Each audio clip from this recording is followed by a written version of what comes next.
आज मैं सुनाने जा रही हूँ एक राजा की कहानी जो स्वभाव से बहुत ही क्रूर था। सारी प्रजा उससे भयभीत रहती थी। उस राजा का एक हाथ, एक पैर और एक आंख नहीं थी, जिसकी वजह से वो और भी डरावना दिखता था। राजा अब बूढ़ा हो चला था। एक दिन उसने सोचा अब समय आ गया है कि वो अपना राजपाट अपने बेटे को सौंप दे। लेकिन बेटे को राजा बनाने से पहले क्यों ना अपनी एक बड़ी सी तस्वीर बनवा ली जाए और उसे महल में लगवा लिया जाए, ताकि उसके मरने के बाद भी लोग उसे याद रखें।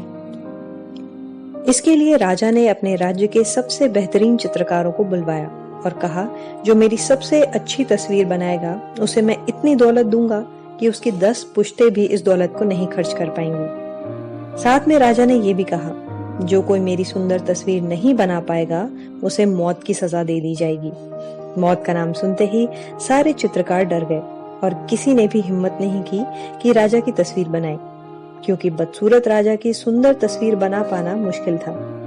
बड़े बड़े चित्रकारों ने मना कर दिया, लेकिन एक चित्रकार ने सोचा यही सही मौका है अपने आप को सफल बनाने का। उस चित्रकार ने तस्वीर बनाई, जिसे देखकर राजा बेहद खुश हुए और बाकी सभी चित्रकार देखते रह गए।